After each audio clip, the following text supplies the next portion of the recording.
یا رسول اللہ صلی اللہ تعالی علیہ وسلم سالوں بیت گئے ہیں سجدے کرتے ہوئے، حضور سالوں بیت گئے ہیں تسبیح پڑھتے ہوئے، سالوں بیت گئے کہتے ہوئے کہ سبحان اللہ وہ پاک ہے، ہمیں سالوں بیت گئے یہ کہتے ہوئے کہ اللہ اکبر وہی سب سے بڑا ہے، سالوں بیت گئے کہتے ہوئے کہ الحمدللہ ساری تعریفیں اللہ کے لیے، سالوں بیت گئے اس کی تسبیح کرتے، تحلیل کرتے، تکبیر کہتے، حضور اب نہ ہمارا اپنے رب سے ملنے کو جی چاہتا ہے، کبھی اے حقیقت منتظر نظر آنا لباس مجاز، لاکھوں سجدے تڑپ رہے ہیں میری جبین نیاز میں، اور اقبال کہنے لگے کہ تیرے عشق کی انتہا چاہتا ہوں، تو میری سادگی دیکھ کیا چاہتا ہوں، میرا ذرا سا تو دل ہے مگر شوق اتنا، میں وہی لن ترانی سنا چاہتا ہوں،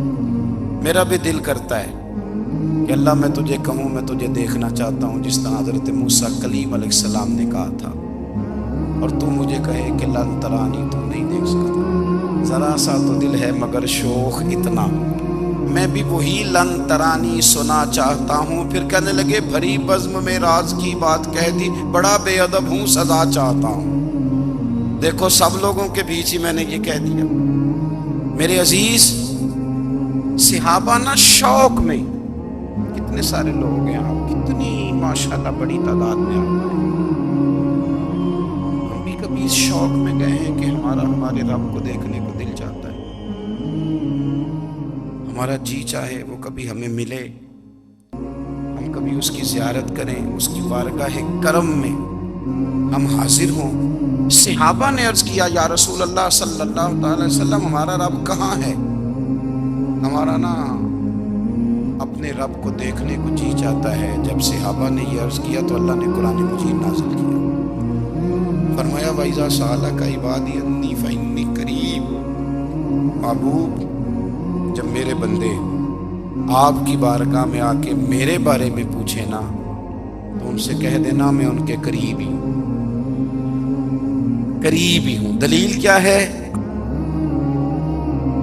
اِذَا دَعَانِ، یہ جب بھی مجھ سے دعا مانگیں گے میں ان کی دعاؤں کو قبول فرماؤں گا، میں ان کے قریب ہوں، میں ان کے قریب ہوں، یہ جب بھی دعا مانگیں گے نا میں قبول کروں گا، میں ان کے قریب ہوں۔ اللہ تبارک و تعالیٰ کے بندے اللہ سے محبت کرتے، رب کی بارگاہ میں جھکتے، اس کو اپنے دکھ سناتے، اس کے پیارے محبوب صلی اللہ تعالیٰ علیہ وسلم کا وسیلہ لے کے اس کے حضور حاضر ہو جاتے، پیشانیاں سجدوں سے روشن ہوتی۔ ہم نا ہر چیز کے لیے وقت نکالتے ہیں، ہر چیز کے لیے، لیکن عبادت کے لیے وقت نہیں نکالتے۔ ہر شے آباد ہے، ہر شے، ہماری فیس بک بھی آباد ہے، واٹس ایپ بھی آباد ہے، ہمارے ٹویٹر بھی آباد ہیں، ہماری ہر چیز آباد ہے، سب سے کم آباد ہمارا مصلی رہ گیا، سب سے کم۔ وہ لوگ اب ڈھونڈنے سے ملتے ہیں جن کی بغل میں مصلی ہوتا تھا۔ میرے بھائی آپ کتنا کو دنیا کے پیچھے بھاگو گے تھکا دے گی، کتنا دولت کے پیچھے بھاگو گے تھکا دے گی۔ آپ جب اپنی زندگی میں جمع تفریق کرو گے نا تو مرتے وقت احساس ہوگا کہ سارا کچھ تو لوگوں کے لیے کیا، اپنے لیے تو کر ہی کچھ نہیں سکے۔ اور ہم عبادت کے معاملے میں بہانے بازی بھی کرتے ہیں، ہم کہتے ہیں اوہو رزق کمانا بھی تو عبادت ہی ہے نا، میں حلال روزی کے لیے جا رہا ہوں یہ بھی تو عبادت ہے۔ میری طرح کے لوگ کہہ دیتے ہیں کہ میں سویرے اٹھ کے مدرسے میں کچھ اسباق دیکھتا ہوں تو یہ بھی تو عبادت ہے، میں بیان کرنے کے لیے مطالعہ کرتا ہوں تو یہ بھی تو عبادت ہے نا، اتنے لمبے سفر کر کے ملک میں دنیا میں گھومتا ہوں تو یہ بھی تو میں عبادت ہی کر رہا ہوں۔ اب اسپیشل نفلوں کے لیے وقت کس نہ نکلے، اسپیشل کر کے تسبیح میں کیسے چلاؤں، میں سارا کچھ، ہم بہانے بنا لیتے ہیں نا۔ میرا سوال یہ ہے کہ یہ ساری باتیں صحابہ کو، نبی کریم کو، دیگر لوگوں کو بھی تو پتہ تھی نا، لیکن آپ غور تو کریں 23 سال حضور کو وقت ملا، مختصر وقت ظاہراً تبلیغ کرنے کے لیے، پوری دنیا میں دین بھی پھیلانا ہے۔ گھر میں 11 ازواج ہیں، 4 بیٹیاں ہیں، ان کی اولادیں، سارے کام کاج بھی دیکھنے ہیں، لیکن سیدہ طیبہ طاہرہ حضرت عائشہ صدیقہ رضی اللہ تعالیٰ عنہ فرماتی ہیں سارا دن تبلیغ کرتے، ہر غلام کے دکھ سنتے، گھر میں آتے تو اپنے گھر والوں کا خیال کرتے، کام میں ہمارا ہاتھ بٹاتے۔ قربان جاؤں، کہتی ہیں زمانہ سارا سو جاتا لیکن آمنہ کے لال مصلی بچھا لیتے۔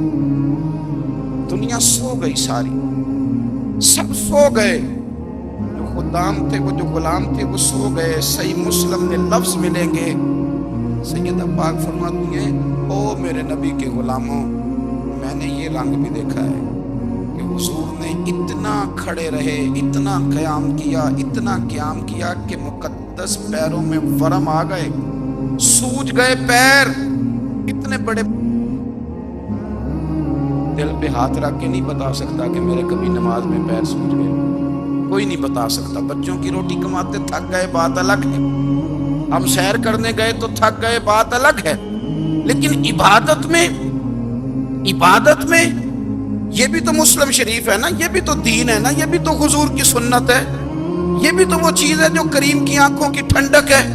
سیدہ فرماتی ہے پیروں میں ورم آ گئے، ساری رات ہی حضور نے نماز پڑھی اور ایک ہی آیت بار بار دہرائی۔ مسجد نبوی میں بلال حبشی نے فجر کی اذان دے دی، حضور ابھی مصلی پہ تھے، کریم فارغ ہوئے۔ میں نے عرض کی یا رسول اللہ صلی اللہ علیہ وسلم، آپ کے تو صدقے اللہ اگلے پچھلوں کے گناہ معاف کرے گا، تو آپ اتنی آہوزاری کیوں فرماتے ہیں؟ آپ تو شفیع ہیں، آپ تو انبیاء کے امام ہیں۔ حضور نے فرمایا عائشہ تم نے گنوایا ہے نا میرے اللہ کی مجھ پر کتنی رحمت ہے، افلا اکون عبدا شکورا، فرمایا اگر اس نے اتنی نعمتیں دی ہیں تو کیا میں اس کا شکر گزار بندہ نہ بنوں؟ میں شکر گزار بندہ نہ بنوں اس کا؟ پھر اگر اتنی نعمتیں اس نے دی ہیں، مجھے اتنا نوازا ہے، تو پھر میں اس کے سامنے سجدے نہ کروں؟ او میرے بھائی، بڑے قابل فخر لوگ ہیں ہم کہ ہم نبی پاک کے غلام ہیں، ہم قابل فخر ہیں کہ نبی کریم کے غلام ہیں۔ کیا کبھی اس غلامی کے شکرانے میں بھی 2 نفل پڑھے ہیں؟ یا اللہ تیرا شکر ہے تو نے ہمیں حضور کا غلام بنایا ہے۔ یاد رکھیں کہ اپنی روحانی زندگی کو آباد کریں، استغفار پڑھیں، تسبیحات کریں۔ حضرت عبداللہ ابن عمر رضی اللہ تعالیٰ عنہ، حضرت عمر کے صاحبزادے، مکہ مکرمہ میں ان کی قبر ہے۔ میں نے جب انہیں پڑھا تو مجھے ان سے بڑا پیار ہو گیا، لیکن آپ کو پتہ ہے وہاں جا کے کسی شخص کا مزار تلاش کرنا یا پوچھنا ایک مشکل کام ہوتا ہے۔ ایک دفعہ میں مکہ شریف میں حاضر تھا، ایک گاڑی والا ڈرائیور مجھے کہنے لگا کہ مولانا میں آپ کو جانتا ہوں، مجھے آپ سے محبت ہے، ایک بات بتاؤں آپ کو؟ میں نے کہا بتاؤ۔ کہنے لگے حضرت عبداللہ ابن عمر کی قبر دیکھنی ہے۔ میں نے کہا یہ تو نہیں کہہ رہا، یہ کسی نے بندوبست کرایا ہے، یہ اللہ نے تیرے دل میں بات ڈالی ہے، یہ ہو گیا تو لے چل مجھے۔ حضرت عبداللہ ابن عمر کو نبی پاک نے فرمایا تھا راجل صالح، یہ نیک بندہ ہے، یہ متقی آدمی۔ حضرت عبداللہ ابن عمر رضی اللہ تعالیٰ عنہ سیدنا فاروق اعظم رضی اللہ تعالیٰ عنہ کے صاحبزادے ہیں، اور ان کی ہمشیرہ سیدہ حفصہ رضی اللہ تعالیٰ عنہ حضور کی زوجہ محترمہ۔ ایک دن اپنی ہمشیرہ سے کہنے لگے کہ نبی کریم صلی اللہ تعالیٰ علیہ وسلم گھر میں آئے نا، اور اگر حضور غم امت میں پریشان نہ ہوں، طبیعت کو حشاش بشاش دیکھو، تو ذرا پوچھنا تو صحیح حضور کا میرے بارے میں کیا خیال ہے، پوچھنا تو صحیح کہ کریم کی بارگاہ میں میرا کیا مقام ہے، میرے بارے میں حضور کیا فرماتے ہیں۔ اب بہن کو کام بتائے اور بتائے بھی بھائی، کوئی بہن وہ کام نہ کرے، یہ تاریخ میں ہوتا نہیں۔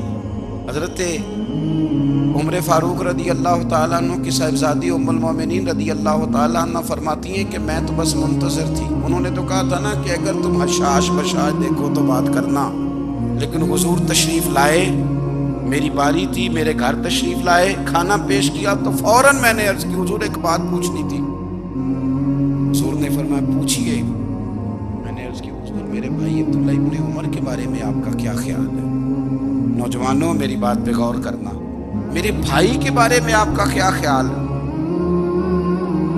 نبی کریم صلی اللہ تعالیٰ علیہ وآلہ وسلم نے میری طرف دیکھا اور پھر حضور زیر لب تھوڑا مسکرائے، اور بریلی کے امام کہتے ہیں کہ حضور مسکرا دیتے تھے نا تو جو بڑا دکھی ہوتا تھا وہ بھی ہنس پڑتا تھا۔ اب سوال پیدا ہوتا تھا کہ پھر تو اس مسکراہٹ کے لیے انتظار کرنا پڑتا ہوگا کئی کئی مہینے کہ حضور مسکرائیں تو رونے والے ہنسیں، تو اعلیٰ حضرت فرماتے ہیں نہیں، انتظار نہیں کرنا پڑتا، یہ مسکراتے رہنا تو حضور کی عادت ہے۔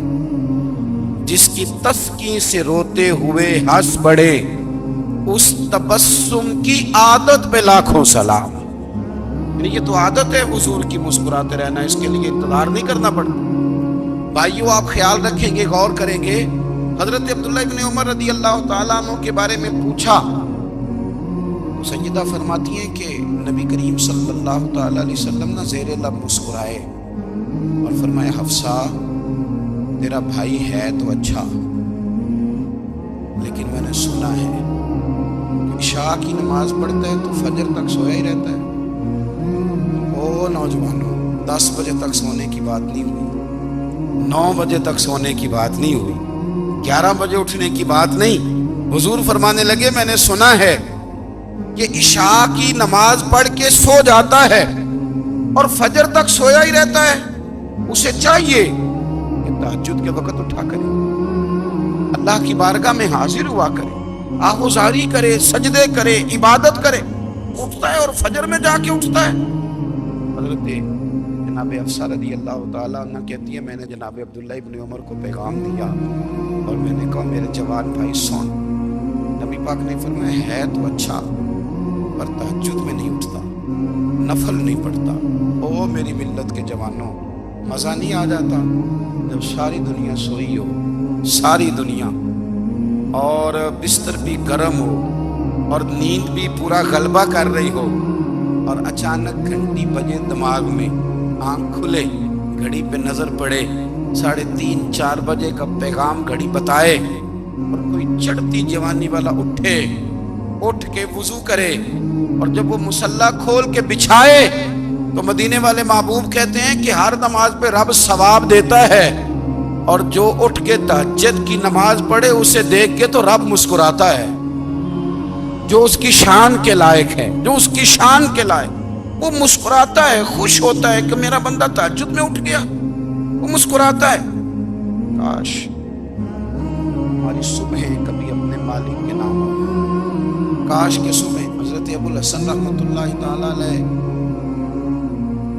حضرت معاذ ابن جبل رضی اللہ تعالیٰ عنہ کے پاس بیٹھا کرتے تھے، فرماتے ہیں ان سے جو پیار بڑھا تو پھر میرا مصلی سے بھی بڑھ گیا۔ تابعی ہیں، فرماتے ہیں صحابی رسول سے محبت ہوئی تو ذکر سے بھی ہو گئی، پھر درود شریف سے بھی ہو گئی، محبت ان سے بڑھی تو پھر اللہ نے مسجد کا پیار بھی بڑھا دیا۔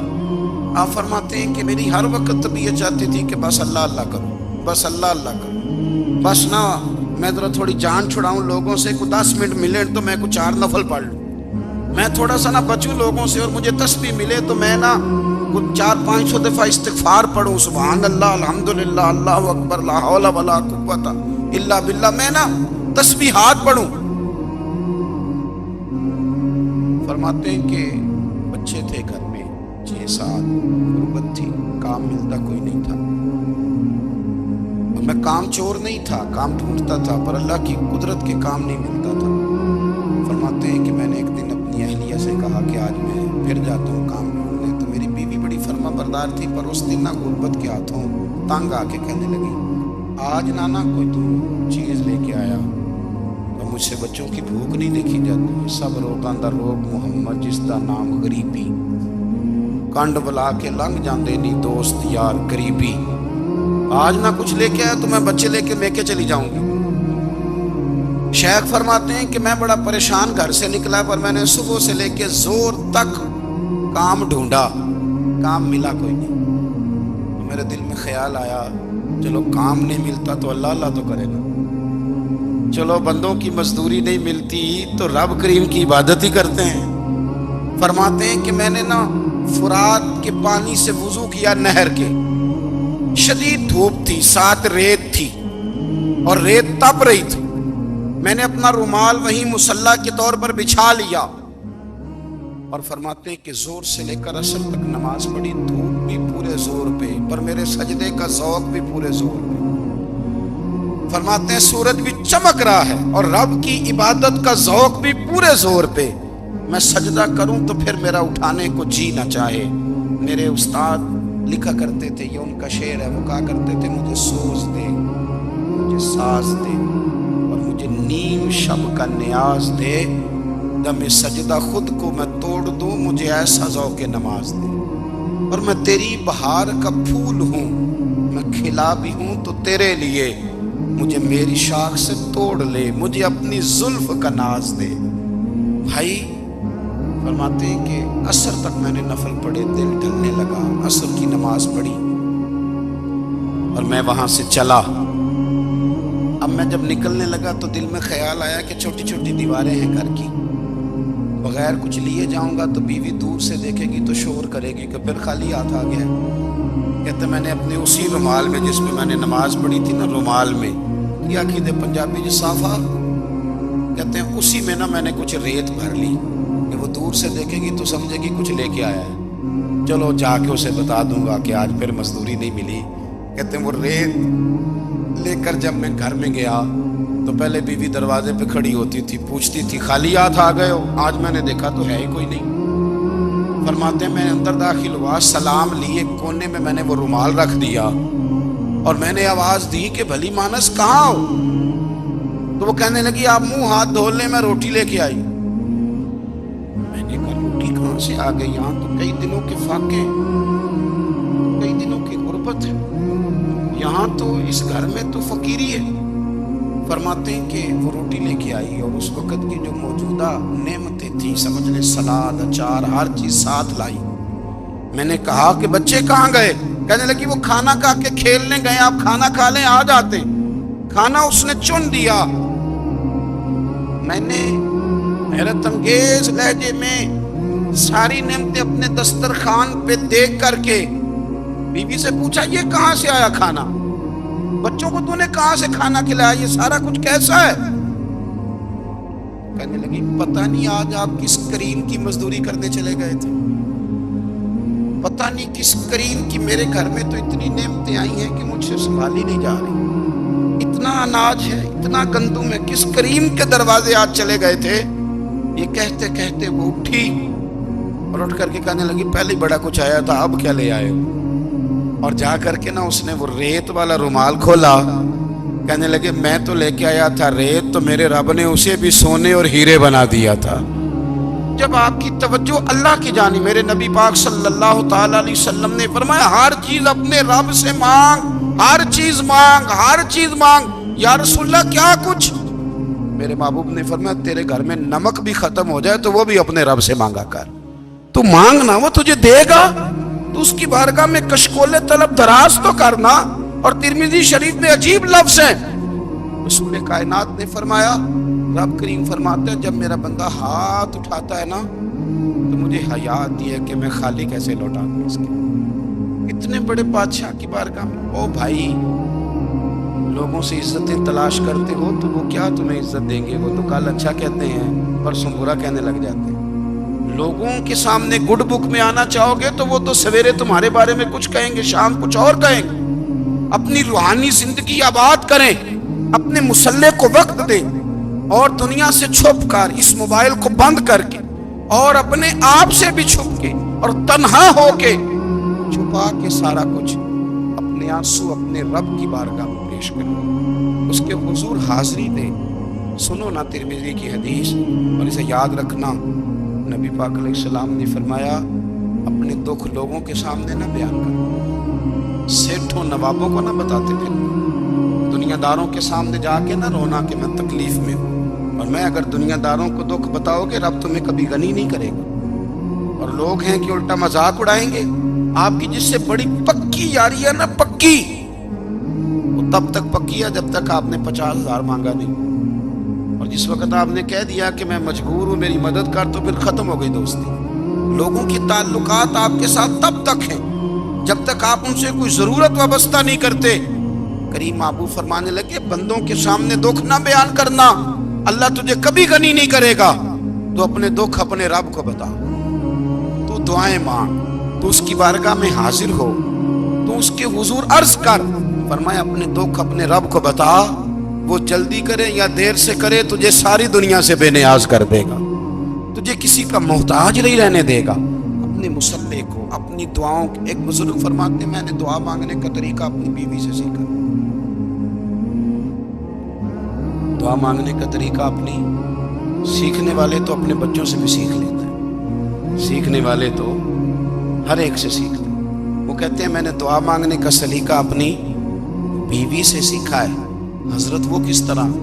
فرمانے لگے میری بیوی نے نا مجھے کوئی کام بتایا، کچھ پیسوں کی ضرورت کے لیے کہا، تو میں نے اسے کہا کہ بھئی ابھی میرے پاس نہیں ہے، کچھ دنوں میں آتے ہیں تو میں دے دوں گا۔ عورتوں کی عادت ہوتی ہے وہ بار بار یاد کراتی ہیں، 2-4 دنوں کے بعد پھر اس نے کہا حضرت وہ میں نے کہا تھا کچھ پیسے، میں نے اسے کہا کہ ابھی میرے پاس نہیں ہے، کچھ دنوں میں ملتے ہیں تو میں تمہیں دے دوں گا۔ اس نے کچھ دنوں کے بعد پھر کہا حضور وہ میں نے کچھ پیسے کہے تھے۔ فرماتے میں نے ڈانٹ دیا، میں نے کہا کہ کیا تو روز مجھے شرمندہ کرتی ہے، کہا نا میرے پاس نہیں ہے، ہوں گے تو دے دوں گا، تو روز یاد کراتی ہے۔ فرماتے اس نے پہلے تو میری ڈانٹ کو سہا، پھر میرے سخت جملوں نے اس کی آنکھوں میں آنسو پیدا کر دی، پھر اس نے اپنے آنچل میں اپنے اس دکھ کو سمیٹا، اور پھر اس نے ایک جملہ کہا تو میں رو پڑا، اور مجھے اپنے رب سے مانگنے کا طریقہ آ گیا۔ مجھے کہنے لگی حضرت جی آپ نے ڈانٹ دیا، میں نے سہ لیا، پر آپ بھی میرے شوہر ہیں، بتائیں نا آپ سے نہ کہوں تو میں کس سے جا کے کہوں۔ فرماتے ہیں میں رو پڑا، اور میں کھل کے رویا، اور میں تڑپ کے رویا، اور پھر میری سسکیاں بند گئیں۔ تو مجھے کہنے لگی آپ کو کیا ہوا؟ میں نے کہا مجھے بھی دعا مانگنی آ گئی ہے، جب میں اسے کہوں گا نا اللہ تو ہی میرا رب ہے، میں تجھ سے نہ کہوں تو میں کس سے جا کے کہوں؟ میں کیوں کسی بندے سے سوال کروں؟ میں کیوں کسی دنیا دار سے کہوں؟ میں تیرے بندوں کا، نیک بندوں کا وسیلہ لے کے، تیرے محبوب کی غلامی لے کے تیری بارگاہ میں آیا، تجھ سے نہ مانگوں تو کس سے مانگوں؟ سمجھ آ گئی ہے جب میں اس رنگ میں مانگوں گا تو میرا رب میرے اوپر بڑا ہی فضل فرمائے گا، وہ میرے اوپر بڑی رحمت کرے گا، وہ میرے لیے آسانیاں کرے گا۔ عزیز دوستو ہم اس طرح کرنے لگ گئے ہیں کہ ہم نے نا اپنے تعلقات پر اعتماد کرنا شروع کر دیا۔ میرے تعلقات بہت ہیں، ہم نے اپنی دولت پر اعتماد کرنا شروع کر دیا، میرے پاس دولت بہت ہے، ہم نے اپنے علم پر، اپنی شہرت پر اعتماد کرنا شروع کر دیا ہے کہ میرے پاس فلاں چیز بہت ہے۔ یاد رکھنا جب بے نیاز اپنی صفت بے نیازی دکھاتا ہے بڑی بڑی دولتوں والے مجبور نظر آتے ہیں۔ بھائیو جب انسان کا رشتہ اپنے مالک کے ساتھ ہوتا ہے پھر تو غم بھی کچھ نہیں کہتے، پریشانیاں بھی کچھ نہیں کہتی، پھر تو زندگی صبر والی، پھر تو زندگی توکل والی، پھر تو زندگی بھروسے والی، پھر انسان اپنے آپ کو رسوا نہیں کرتا، دنیا داروں سے امیدیں اس کی ختم ہو جاتی، امیدیں اللہ رسول سے لگا لیتا، مضبوط ہو جاتا ہے، مضبوط، طاقتور ہو جاتا ہے، خوددار ہو جاتا ہے، باوقار باعزت ہو جاتا ہے۔ حضرت بہلول دانا رحمت اللہ علیہ بیٹھے تھے تو ہارون رشید حج کر کے آ رہا تھا، تو رستے میں حضرت شیخ سے ملاقات ہو گئی، تو السلام علیکم کے بعد کہنے لگا حضور کوئی حکم ہو تو بتائیے گا۔ حضرت بہلول دانا فرمانے لگے تیرا رب کون ہے؟ اس نے کہا اللہ۔ تو فرمایا میرا کون ہے؟ کہا اللہ۔ فرمانے لگے تو بڑا ہی بیوقوف ہے، کیا تو یہ سمجھتا ہے کہ رب ہارون رشید کو تو دے گا اور بہلول دانا کو بھول جائے گا؟ تیرا بھی وہی رب ہے، میرا بھی وہی رب ہے، اس نے اگر تجھے دے کے آزمایا ہے تو ہو سکتا ہے مجھے نہ دے کے آزما رہا ہو، جب اس کی حکمت کے تقاضے ہوں گے تو عطا کرے گا اور دے گا، تو جا اپنا کام کر۔ بھائی اپنی روحانی زندگی، اپنی عبادات، اپنے وظائف، اپنے روزمرہ کے معاملات، اپنی دعائیں، اپنا استغفار، دیکھو مشکل کام تو نہیں، 2 رکوع ہیں سورہ واقعہ جی اگر رات کو پڑھ لی جائے تو میں کس طرح یہ بات بیان کروں کہ تعویذ بانٹنا آسان ہے اور وظیفہ بتانا مشکل ہے۔ سارا دن تعویذ بانٹیں تو لوگ لینے کو تیار ہیں، اور اگر آپ وظیفہ بتائیں تو کہتے ہیں تو مشکل کام ہے۔ او خدا کے بندے، اگر آپ کا تعلق قرآن پاک کے ساتھ مضبوط ہو، قرآن پاک کے ساتھ اگر آپ کا رشتہ ہو، لوگ سفارشیں ڈھونڈتے ہیں نا دنیا میں، کوئی تعلق مل جائے تو میرا کام ہو جائے، دنیا میں اتنا مشکل معاملہ ہے، آخرت میں مجھے بتائیے گا کتنا مشکل معاملہ ہوگا۔ میرے نبی پاک صلی اللہ تعالی علیہ وسلم نے فرمایا جو لوگ سورہ ملک پڑھا کرتے تھے نا، سورہ ملک، یہ سورۃ ملک قیامت میں ان کی سفارش کرے گی، اور اس طرح کرے گی کہ کہے گی اے اللہ یہاں اس بندے کو جنت میں داخل کر دے یا مجھے قرآن پاک سے علیحدہ کر دے۔ تو رب فرمائے گا جا اس کا دامن تھام کے اسے جنت تک پہنچایا۔ آپ بات کو سمجھیں، جب آپ کے تعلقات اپنے معاملات کے ساتھ مضبوط ہوں گے، یہ نبی کریم نے وعدہ کیا ہے کہ تو سورۃ واقعہ پڑھ تیرے گھر میں فاقہ نہیں آئے۔ حضرت عبداللہ ابن مسعود رضی اللہ تعالیٰ عنہ بیمار تھے تو حضرت عثمان غنی رضی اللہ تعالیٰ عنہ تیمارداری کے لیے تشریف لے گئے اور جا کر کے کہا کہ آپ بڑے بیمار ہیں، آپ کی بیٹیاں زیادہ ہیں، میں چاہتا ہوں کہ خزانے میں سے کچھ مدد کروں۔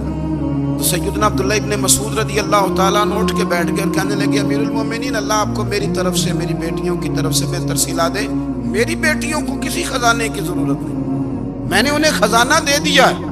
کہا جناب آپ نے کون سا خزانہ دیا ہے، میں آپ کے مالی معاملات کو جانتا ہوں۔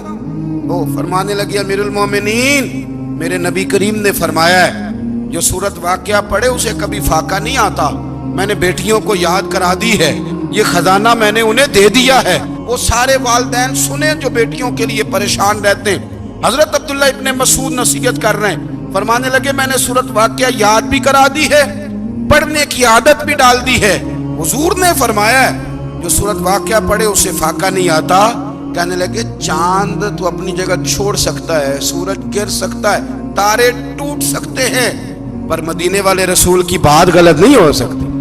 حضور نے فرمایا فاقہ نہیں آئے گا تو انشاءاللہ کبھی بھی نہیں آئے گا۔ کرنے کا کام یہ ہے کہ ہم اپنے معاملات، اپنی عبادات، اپنی دعائیں کبھی 10 منٹ عادت ہو جائے نا دعا مانگنے کی علیحدہ سے رات کو۔ حضور نے فرمایا جو فرض نماز کے بعد دعا مانگے اللہ اس کی قبول کر لیتا۔ نبی پاک صلی اللہ تعالیٰ علیہ وسلم نے فرمایا اللہ مسافر کی دعا قبول فرماتا۔ حضور نے فرمایا اللہ مظلوم کی دعا قبول فرماتا۔ حضور نے فرمایا بیمار سے دعا کراؤ اللہ اس کی دعا قبول فرماتا ہے۔ میرے نبی پاک نے فرمایا ماں باپ جب بھی اولاد کے لیے ہاتھ اٹھائیں، ویسے تے بلے شاہ تو آسمانی اڈدیاں ہی پھڑ دیں، جڑا گھر بیٹھا انہوں پڑھے ہی نہیں۔ حضور فرمانے لگے ماں باپ جب بھی اولاد کے لیے دعا فرمائیں اللہ ان کی دعا کو قبول کرتا ہے۔ آپ اپنا تعلق بنائیں، دعا کے ساتھ، عبادت کے ساتھ، مصلی کے ساتھ رشتہ بنائیں، استغفار پڑھیں۔ صلاح الدین ایوبی صلیبی جنگوں میں تھے، رات کو مسجد اقصی میں نماز پڑھی تو پریشان تھے۔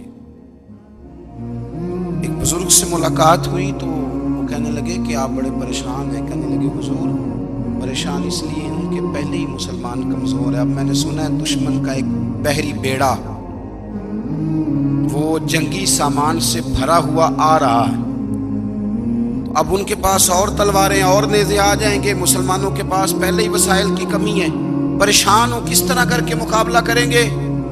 یہ بات کہتے ہی صلاح الدین ایوبی نے بزرگوں سے کہا حضور آپ بھی دعا کریں، دعا کی بڑی طاقت ہے۔ میرے نبی پاک نے فرمایا دعا مومن کا ہتھیار ہے، دعا مومن کا حضور نے فرمایا تقدیر کو سوائے دعا کے کوئی چیز نہیں بدل سکتی۔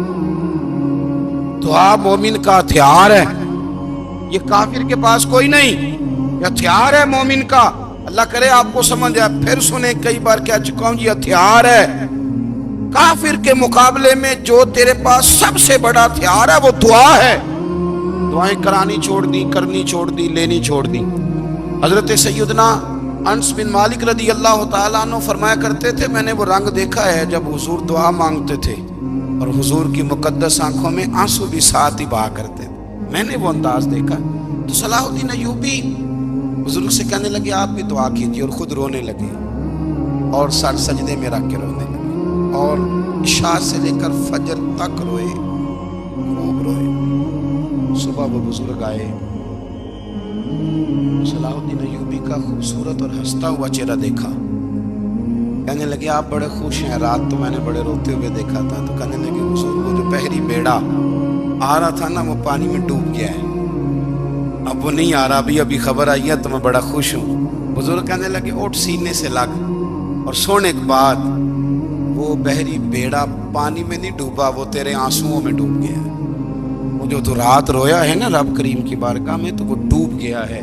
بھائی مصلی کا، عبادت کا، وظائف کا، اللہ اللہ کا سلسلہ اس کو مضبوط کریں، اپنی دعاؤں کے تعلق کو مضبوط کریں۔ دعائیں بڑے انقلاب برپا کر دیتی ہیں۔ ہم تھوڑے تھوڑے نا جب سے خشک ہوئے ہیں نا، خشک، اور میری تو جماعت ہی صوفیاء کی جماعت تھی، ہم تو داتا علی اجمیری کی جماعت سے، ہم تو خواجہ اجمیری کی جماعت سے، ہم تو شیخ احمد فاروق سرہندی کی جماعت سے، ہم تو صوفیاء کی جماعت۔ ہماری جماعت نے بھی وہ تعلق جو ہمارے بزرگوں نے بنایا تھا۔ بزرگ اللہ کے قریب کیسے جاتا ہے؟ ہمارے یہاں نا بہت سارے لوگ کہتے ہیں جی نظر ہو گئی تو کام ہو گیا۔ بھئی جو بخاری مسلم میں طریقہ ہے نا اللہ کا قرب پانے کا، وہ تو نفل ہے۔ نبی کریم علیہ الصلوۃ والسلام نے فرمایا بندہ نفلوں کے ذریعے رب کے قریب جاتا ہے، اور اتنا قریب جاتا ہے کہ پھر اللہ اس کی زبان بن جاتا ہے، اللہ اس کی آنکھیں بن جاتا ہے، کان بن جاتا ہے، ہاتھ اور پیر بن جاتا ہے۔ تو یہ تو عبادت ہے، یہ تو اللہ کی بارگاہ کی حاضری ہے جو آپ کو اللہ کے قریب کرے گی۔ تو اپنے نماز کو اہمیت دے کے ادا کریں، نمازیں موبائل بند کر کے ادا کریں۔ لیکن نا کچھ لوگ کہتے ہیں مجھے ٹائم نہیں ملتا نماز کا، تو میں کہتا ہوں یہ آپ نے بڑی جرت کی بات کی ہے۔ مجھے کوئی میرا پیر بھائی کہہ دے نا میرے پاس ٹائم نہیں آپ کو ملنے کا، تو میں کہتا ہوں آج کے بعد آنا ہی نہ۔ تو کیا سمجھتا ہے تو بڑا آدمی ہے، تیرے پاس ٹائم نہیں ہے اور ہمیں ملنے کا ٹائم؟ موج کر، آپ نے اللہ رسول کو کہہ دیا ٹائم نہیں۔ اور عجیب فلسفہ ہے نا، کہا جائے نماز پڑھنے آؤ تو کہتے ہیں کپڑے ٹھیک نہیں، اور کہا جائے کہ آؤ ذرا دعوت پہ چلیں تو کہتے ہیں 1 منٹ ٹھہر میں کپڑے بدل کے آیا۔ نماز کے لیے کہا تو کہتے ٹھیک نہیں، دعوت کے لیے کہا تو کہتا میں ذرا تیاری کر لوں، یوں جانا مناسب نہیں، معاملہ ٹھیک نہیں۔ رب تو فرماتا ہے کہ جب تم مسجد میں آئے تو زینت اختیار کر کے آ، خوب ذوق سے دعا مانگے، خوب شوق سے نماز پڑھیں، خوب استغفار کا مزاج بنائیں۔ آپ لوگوں کے بیچ رہ کے سکھ حاصل کرنا چاہتے ہیں، لیکن آپ کو پتہ ہے کئی مہینے غار حرا میں رہنا بھی مدینے والے معمول کا طریقہ ہے۔ ہر سال اعتکاف بیٹھنا الگ سے، یہ بھی حضور کا طریقہ ہے۔ مسجد نبی کے اندر دروازہ کھلتا تھا نبی کریم کا، پر گھر کے اندر نفل پڑھے نبی پر، اور حضور فرماتے ہیں کچھ نفل نماز گھر میں بھی پڑھا کرو، گھر کو قبرستان نہ بناؤ۔ ہمارا گھر اللہ کے ذکر سے آباد ہوگا۔ اگر ہم نماز پڑھیں گے نا، میں جب سنت پڑھنے کے لیے گھر میں کھڑا ہوتا ہوں تو میرا جو 2.5-3 سال کا بیٹا ہے نا، وہ بھی میرے ساتھ نماز پڑھنی شروع کر دو۔ اسے پتہ کوئی نہیں نماز کیا ہوتی ہے، لیکن وہ بھی نا سجدہ نہ بھی کرنا ہے تو ساتھ لیٹ ضرور جاتا ہے۔ پتہ چلا بچے لیکچر دینے سے نماز نہیں پڑھتے، نماز شروع کر دیں تو بچے بھی شروع کر دیتے ہیں۔ ہم جب پریشان ہوتے ہیں تو لیکچر دیتے ہیں، تو لیکچر تو باہر شاید چل جائے، گھر میں کیسے چلے گا؟ گھر میں تو عمل چلے گا۔ تو میرے عزیز، آج کے اس روحانی اجتماع میں ہمارے دوستوں نے جو محنت کی، ہم نے بار بار اپنی نیت سے پوچھا خدا ہمیں معاف کرے اگر کوئی ذاتی شہرت ہے، کوئی ہمارے ذاتی مفادات ہیں، رب ہمیں ہدایت دے۔ ہماری یہ خواہش تھی کہ روحانی اجتماع ہمیں تھوڑا سا اللہ اور اس کے رسول کے جانب مائل کرے، کچھ ہمارا رشتہ مصلی کے ساتھ مضبوط